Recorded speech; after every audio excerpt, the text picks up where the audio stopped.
making Thursday, things we're making Thursday, yeah. Things we're making Thursday, things we're making Thursday, things we're making Thursday, yeah.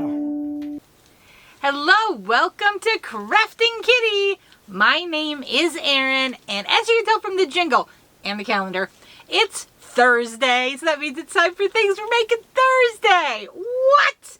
Okay, I have some not so stellar news to report on my project, but it's okay. It happens, and we share all of it here, right? But before we get into that, we are going to get into my Elileva stitch marker of the day. We are on day 4. There we go. Of her spring set and her, I don't know where I was going there. Anyway, I think she has another set in the works. Mother's Day, check it out. Oh, Ellie. There's no way you could have known this. It is a metallic stamped dragonfly. I adore dragonflies. They're one of my favorites. I wore a dragonfly necklace to my wedding, which I realized yesterday as I was editing. I worked on my pickle jar cowl. Anyway, here are all 4 days of the stitch markers so far. I didn't even realize this when I pulled it out. Orange and kind of this turquoisey color. Those were our wedding colors. Like, it's all coming full circle. So I've got the orange La La Mad Mimi stripe with the beautiful blues there in the kind of the aqua turquoisey. And, you know, there's a little unintended personal bit there that totally came from the universe because I don't pick those colors. I just randomly grab them out of the jar. Oh, that was a fun. Sorry, that was a little aside, but that's okay. Anyway, I love dragonflies. I don't know why. I think they're beautiful. Yeah, I love dragonflies. Anyway, now I'm thinking about dragonflies and I'm totally off topic. Okay, we're doing Things We're Making Thursday. What is Things We're Making Thursday? Well, Things We're Making Thursday is a giant collaboration between a great number of YouTubers as well as non-content creators. And we get together and we make the same theme of items each month. That's how we're doing it this year. So this month is Try Tunisian Crochet. So we've got a lot of people attempting Tunisian and determining whether it's something they care for or don't care for. And that's all part of the crafting adventure. Sometimes things just aren't for some people and sometimes people love them. You got to do what makes you happy. And so I have some experience doing Tunisian crochet, so I wanted to challenge myself by doing something a little... Okay, here it is. I'm sorry, I put my project bag on top of my pattern and was confused for a moment. Doing something a little more challenging to myself, a stitch I hadn't done before. So I went to Ravelry and I found this pattern. It's a free pattern called The Ocean Tunisian Cowl by Nicole N. It'll be linked down below if you want to give it a try. It uses a fingering weight yarn. Hers is a beautiful blue, probably where she got the ocean idea from for the title. Tragedy struck. I was doing a return row. The cat jumped up on my lap. I got startled. My hand slipped. And I think if I continue doing Tunisian, I am going to have to get some better quality needles. I'm not going to blame the crochet hooks totally, but I do find that there's something about these hooks where it slips off really, really easily. And anyway, a bunch of stitches like just slipped off. Like my hand fell and slipped and knocked a bunch off, and with all of the yarn overs and you add an extra stitch, so I was like, well, how many stitches should this have? I was trying to count and figure it out, and then I was like, Erin, just start over. Just redo it, because I thought the ribbing looked a little messy anyway. I'd had some practice now. I figured just wipe the slate clean, get over it, So I ripped it all out, and I am almost back to the point where I was last week. I'm about 2 rows away from the point where I was last week. I don't think I'm going to finish it this month. And that's okay. You're not always going to hit that goal. This is a new stitch that I'm learning, and I've got a lot of other projects on the go. So this will be done when it gets done, and I doubt it's going to be finished in April, but I'm fine with that. I am okay with that. So here it was. I'm starting a new row there. So here I am. And I think I had been making a mistake in the smocked stitch anyway, because this looks a little different, and I think it looks better now. So maybe all that practice and redoing it was, you know, a little hidden blessing, a little, you know, universe intervening to improve the work. So that's all good for me. Like I said, I don't care. Yesterday, I was going to work on this a little more, but for some reason, the same cat, I have this tote bag, like this exact like style tote bag with some different pictures on it. And for some reason, the cat, no matter where I put this project bag, the cat would sleep on top of it. And I like tried to bait her with other project bags. It was just this bag, and she was just like a moth to the flame, like a little magnet. She had to be on this bag. The yarn I'm using is Rowan Valley Tweed. I got it from the Wool Warehouse in my very first Wool Warehouse haul. It's a I think it's a fingering weight yarn. It doesn't say its weight on the label, but it wants you to use US 3.25 millimeter knitting needles, which is a US 3, which is one you'll often use with a fingering weight yarn. You could do a 2 weight as well, a sport weight if you'd like, but that's normally a 3 weight recommendation, or a fingering weight recommendation, a sock weight recommendation. There's no colorway on this. It just had numbers. Oh dear. Oh, maybe it's Otterburn?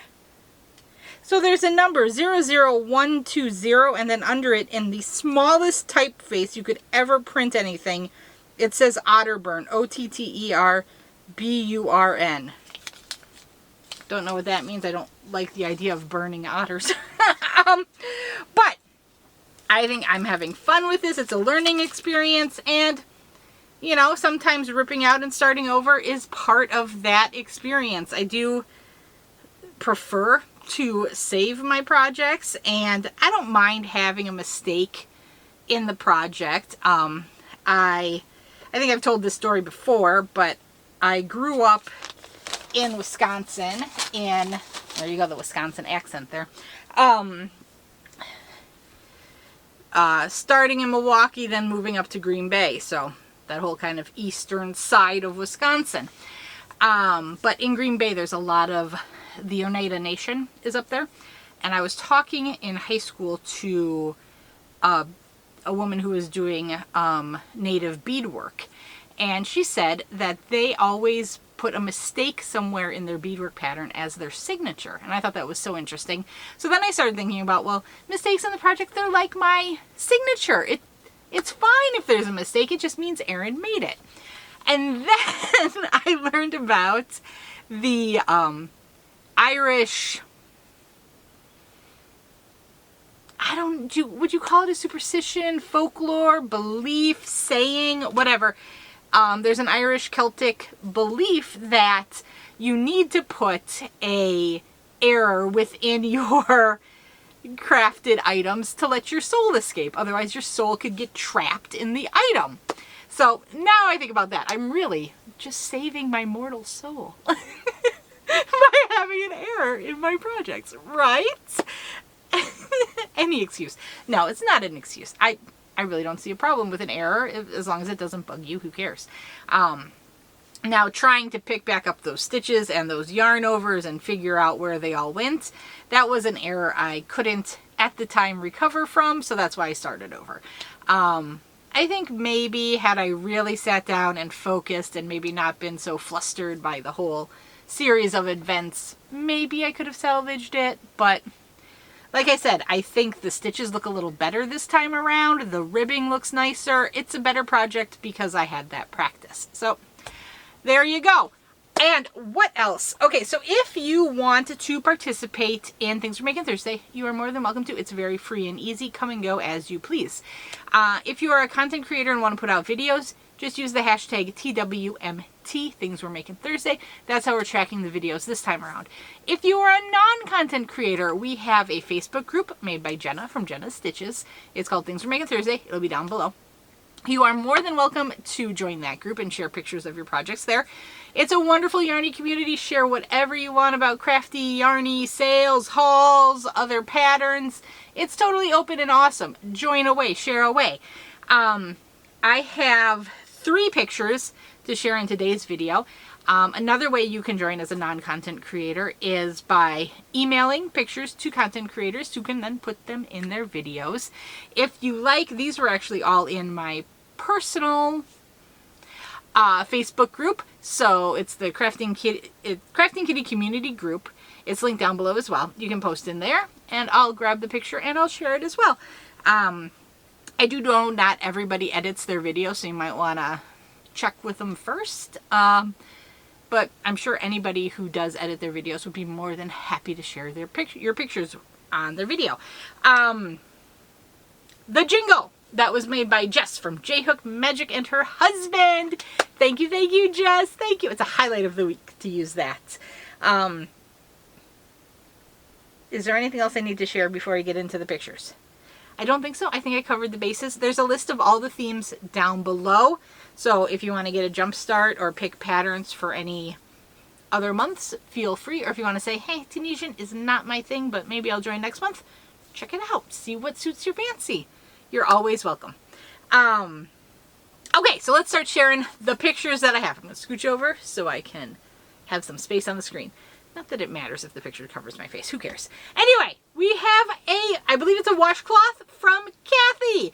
She used the Tunisian Simple Stitch, and I think she did a wonderful job, but she decided Tunisian was not for her. She thought it was clumsy and just, it wasn't for her, which is totally cool. I'm proud of you for trying it. I give you all the accolades and applause for giving it a go, and now you know, so you can go do something else that makes you happier, which is really the whole point of crafting time, is just to be happy. So if you don't like it, don't do it. If it's not giving you joy, move on. Okay, we also have from Michelle. She shared a blanket that her mother-in-law bought her about 25 years ago, she thinks. It was from a place called The Barn, or the Red Barn in Wisconsin. And it's tugging memories. Is that like down US 41, kind of between Milwaukee and Kenosha by like the big cheese palace place? Like, I'm having inklings that that might be where it is. If it's not, let me know. But I feel like there was a big barn in that area that sold, almost said sailed, sold like crafty things. And I don't know why.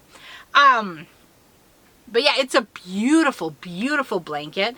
And I think it's worth sharing so everyone can see how wonderful it is. She doesn't know the pattern. She doesn't know much about it other than it's vintage, 25 years old, and she wanted to share it. And I am so happy you did, Michelle. It's beautiful. It's inspiration to know what Tunisian crochet can be. And we also have Linda. Linda shared a scarf she made a couple of years ago. She's looking for a project to see if she's going to participate this month, but she's not quite sure. And that's totally fine. This scarf is fantastic. You did a great job, and thank you so much for sharing it. I love it. And I think that's all we have for today. So come back tomorrow. I'll be on with Fridays with Fred, and we'll check my progress on the scarf. Okay, talk to you later.